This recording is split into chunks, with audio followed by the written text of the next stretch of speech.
Welcome to teaching goals. हम physics का solution कर रहे हैं।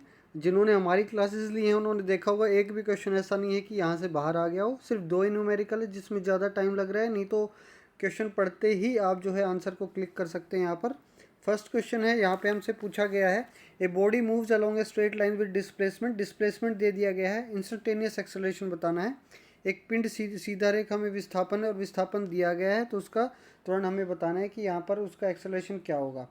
आपको यहाँ पर डिस्प्लेसमेंट दे दिया गया है, तो आपको निकालना है एक्सेलरेशन। हमें पता है जो D S upon d T, यानी जब आप डिस्प्लेसमेंट का डिफ्रेंशिएशन करेंगे तो आपके पास वेलोसिटी आ जाएगा, और जब आप वेलोसिटी का डिफ्रेंशिएशन करेंगे तो आपके पास एक्सेलरेशन आ जाएगा। इसका मतलब हमें सिर्फ दो बार इसका क्या नाम है डिफ्रेंशिएशन करना है और हमारे पास आंसर आ जाएगा।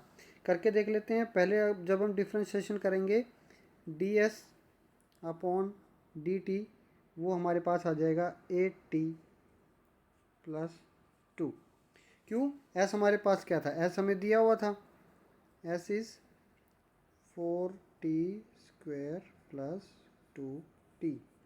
तो 4t का डिस्प्लेस जो डेरिवेटिव है वो हो जाएगा हमारा 8t, और 2t का डेरिवेटिव आ जाएगा हमारा 2। और ये D S upon d T हमारे पास आ गया वेलोसिटी। अगर हम इसका डिफ्रेंशिएशन कर देंगे, यानी कि वेलोसिटी का डिफ्रेंशिएशन हम कर देंगे, तो हमारे पास क्या आ जाएगा? हमारे पास आ जाएगा यहाँ पर एक्सेलरेशन। एक्सेलरेशन के लिए हम जब इसका डिफ्रेंशिएशन करेंगे तो 8t का हमारे पास आ जाएगा 8, और 2 का हमारे पास हो जाएगा 0, क्योंकि हम किसके रिस्पेक्ट में कर रहे हैं? यहाँ पर t के रिस्पेक्ट में कर रहे हैं, तो हमारा आंसर आ जाएगा 8 मीटर/सेकंड स्क्वायर। अगले क्वेश्चन को देखते हैं। The area under A velocity time graph between two instant represent. अभी आपको वेलोसिटी और टाइम का ग्राफ दिया गया है, तो हमें पूछा गया है तो उसके अंडर जो एरिया आता है वो आपको क्या बताता है। तो यहाँ पे आप देख सकते हैं कि यहाँ पर जो आपकी पोजीशन है जो चेंज हो रही है वो हमें बताता है। तो change in position over time हमें पता चलता है, और उससे हमारे पास हमारा आंसर आ जाएगा यहाँ पर डिस्प्लेसमेंट। नेक्स्ट क्वेश्चन, और हिंदी में इसका आंसर यहाँ पर विस्थापन आएगा। जब वेग और समय का जो हमारे पास ग्राफ दिया गया होता है, तो उसके जो क्षेत्रफल होता है उसके बीच का वो हमें विस्थापन देता है। See, a car moves with uniform speed in a circular path which statement is correct. हमने पढ़ाया था, जब इसको कई बार देखा था हमने इस क्वेश्चन को, कि जब भी कोई ऑब्जेक्ट ऐसे गोल गोल घूम रहा है, अगर वो सेम स्पीड से भी घूम रहा है तो उसकी डायरेक्शन हर पॉइंट पर चेंज हो रही है। हर पॉइंट पर उसकी डायरेक्शन चेंज हो रही है। तो यहाँ से हमें क्या पता चलेगा कि स्पीड तो उसकी कांस्टेंट है, लेकिन वेलोसिटी उसकी चेंज हो रही है। क्यों? वेलोसिटी क्या होता है? वेलोसिटी आपका होता है जिसमें आप डायरेक्शन या फिर चेंज इन स्पीड, या तो स्पीड में चेंज हो रहा हो या डायरेक्शन में चेंज हो रहा हो, तो वेलोसिटी चेंज होती है। चाल नियत है, और वेग जो है वेग के अंदर बदलाव आ रहा है। क्यों? क्योंकि इसकी जो डायरेक्शन है, इसकी जो डायरेक्शन है वो बार बार चेंज हो रही है। तो हमारे पास 20 का आंसर आ जाएगा। एकदम आसान क्वेश्चन आया है फिजिक्स का। नेक्स्ट क्वेश्चन की ओर बढ़ते हैं। Newton second law of force is directly proportional to. जो न्यूटन का द्वितीय नियम है वो किसको बताता है यहाँ पर? हमने जब क्लास में पढ़ा था, जब भी हमने देखा था कि force equals to d p upon d t, rate of change of momentum with respect to time. आपका एफ हमें पता है कि आपका एफ क्या होता है। एफ आपका होता है D p upon d T. यहाँ से हमें पता चलता है कि जो डायरेक्टली प्रोपोर्शनल है वो मोमेंटम के डायरेक्टली यहाँ पर होता है, यानी संवेग आपका आंसर आ जाएगा यहाँ से। नेक्स्ट क्वेश्चन की ओर चलते हैं। ये भी काफ़ी इजी क्वेश्चन है, हमने कई बार इससे टफ न्यूमेरिकल्स भी किए थे। द्रव्यमान m एक पत्थर ऊंचाई h से गिराया जाता है। वायु प्रतिरोध की अपेक्षा करते हुए एक भूमि के ठीक पहले उत्तेजित गतिज ऊर्जा बताइए। A stone of mass m dropped from A height h ignoring air resistance is kinetic energy. तो आपसे पूछा गया है कि मान लीजिए ये आपका ग्राउंड है और स्टोन आपने गिराया, इससे जस्ट टच होने से पहले जो है आपकी काइनेटिक एनर्जी कितनी होगी वो पूछा गया है। तो जो आपका यहाँ पर पोटेंशियल एनर्जी है वो आपका पूर्ण रूप से कन्वर्ट हो जाएगा यहाँ पर किसके अंदर? काइनेटिक एनर्जी के अंदर। यहाँ पर किसी भी हाइट की वजह से, अगर आपको कोई हाइट दी होती है तो उसकी वजह से उस पॉइंट पर उसका जो पोटेंशियल एनर्जी होता है वो होता है mgh, और ये पूरा mgh कन्वर्ट हो जाएगा यहाँ पर आते आते काइनेटिक एनर्जी में। आपका आंसर बी करेक्ट हो जाएगा। जो आपका आंसर बी है वो करेक्ट हो जाएगा। जो गतिज ऊर्जा है वो क्या होगी? जो हाइट की वजह से जो उसके पास पोटेंशियल एनर्जी है वो सारी कन्वर्ट हो जाएगी काइनेटिक एनर्जी में। नेक्स्ट आगे बढ़ते हैं। In a medium sound travels fastest in, तो यहाँ पर ये बताया गया है कि किस माध्यम में ध्वनि सर्वाधिक तीव्रता से चलती है। ये तो एकदम बच्चा टाइप आंसर है, आप सभी ने जरूर कर दिया होगा। इसका स्टील, स्टील के जो इस्पात है उसके अंदर सबसे तेज़ी के साथ जो है साउंड ट्रेवल करती है। Next, an echo is distinctly heard only if the time interval between the original sound and the reflected sound is at least about.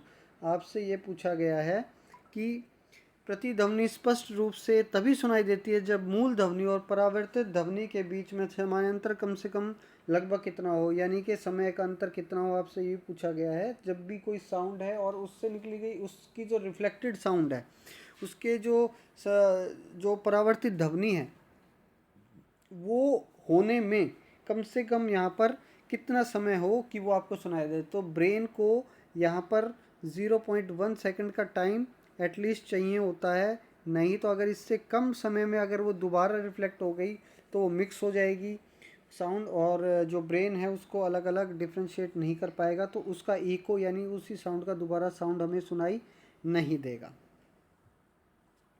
Next हम देख लेते हैं इसमें। For concave mirror, an object placed between focus and pole produce। so यहाँ पर आपको क्या दिया गया है, एक कनकेव मिरर दिया गया है, अवतल दर्पण दिया गया है, और अवतल दर्पण के फोकस और ध्रुव के बीच में वस्तु रखने पर कैसा प्रतिबिंब बनेगा, यहाँ पर हमें ये बताना है। ये तो हमने काफ़ी सारे जो है हमारे बैच के अंदर भी हमने ये क्वेश्चंस किए थे। तो जो आपका पोल और फोकस है इसके बीच में अगर कोई ऑब्जेक्ट रखा जाता है तो हमें पता है कि उसकी जो इमेज है वो पीछे बनती है, जो पीछे बनती है वो वर्चुअल होती है, इरेक्ट होती है, एकदम सीधी होती है, और एनलार्ज बहुत ही बड़ी बनती है। आपका ऑप्शन नंबर सी यहाँ पर सही हो जाएगा, एकदम सीधा रहेगा और बड़ा बनेगा बहुत ही ज़्यादा। C answer is correct. जिसने क्लास ली थी उनको पता चल रहा होगा कि यहाँ पर एकदम एक भी टॉपिक ऐसा नहीं है जो हमारा छूटा हो। नेक्स्ट, लास्ट के दो क्वेश्चन, ये भी बहुत ही इजी क्वेश्चन है। The power of a lens is -2D, the lens is, lens के बारे में पूछा गया है। किसी लेंस की शक्ति अगर -2D है तो बताइए लेंस की शक्ति कितनी होगी। ईजीएस्ट क्वेश्चन, एकदम ईजी, सबसे easy question. F equals to 1/P, और P आपको कितना दिया गया है, -2। -2 के लिए यहाँ पर कितना आ जाएगा, 1/-2 आपका यहाँ पर निकल के आ जाएगा। 1/-2 आपके पास आ जाएगा 0.5, और माइनस लगाना ना भूलें, कहीं आपने माइनस के चक्कर में गलत ना कर दिया हो। 0.5 मीटर, यानी कि सी ऑप्शन आपका यहाँ पर एकदम करेक्ट रहेगा। नेक्स्ट, और माइनस आपको बताएगा कि डाइवर्जिंग रहेगा।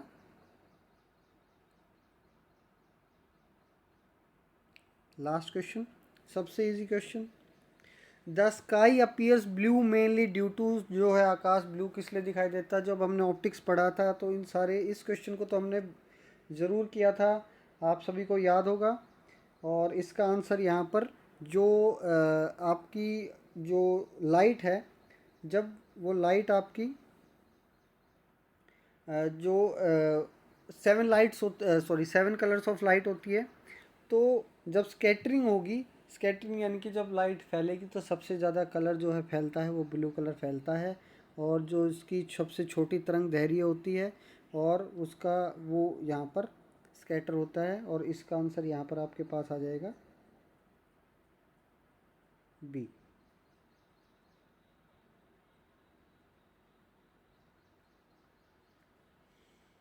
शॉर्टर वेवलेंथ होगी ब्लू और वायलेट की, ठीक है, और ये ज़्यादा लॉन्गर रहती है as compare to red.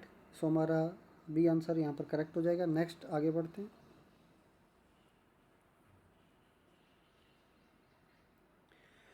Ohm's law आपको पता है, आपने पढ़ा है V इक्वल्स टू IR। तो जो इसका स्लोप है, rate of change of del V upon del I, ये हमें स्लोप जो है हमें देता है रेजिस्टेंस।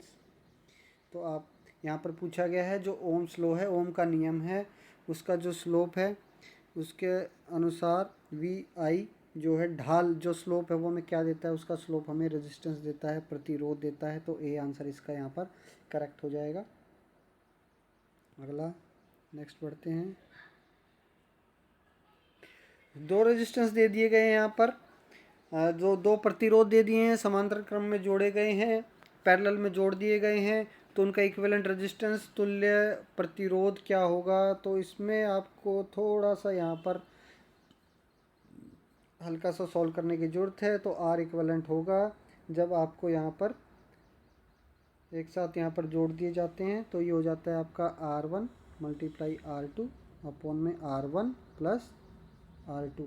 सो ये हो जाएगा आपका इजीली एकदम 4 इंटू 6 अपॉन 4 प्लस 6। सो आपका आंसर आ जाएगा 24 अपॉन 10 यानी कि 2.4 ओम। एकदम आसान सा क्वेश्चन था ये, देखते ही साथ सबने कर दिया हुआ आई थिंक। सो इसका आंसर ए यहाँ पर करेक्ट रहेगा 2.4 ohm. So option A is correct. Next, Joule's law of heating हमने कितनी बार पढ़ा है। द हीटिंग इफेक्ट ऑफ, ये जो लास्ट की अब हमने क्लास देखी थी, जो हमने रिवीजन क्लासेस देखी थी उसके अंदर भी हमने इसको पढ़ा था, जूल्स लॉ ऑफ हीटिंग। सो उसके अंदर भी हमने इसका फॉर्मूला लिखा था। प्रतिरोध में विद्युत धारा का उसमें प्रभाव किसके समानुपाती होता है, यानी किसके डायरेक्टली प्रोपोर्शनल होता है, heating effect of current in a resistor. So हमें फॉर्मूला पता है, H I T is equals to I square R. So यहाँ पर आप देख सकते हैं जो हीटिंग इफेक्ट है वो डायरेक्टली प्रोपोर्शनल है यहाँ पे square of I square R T के।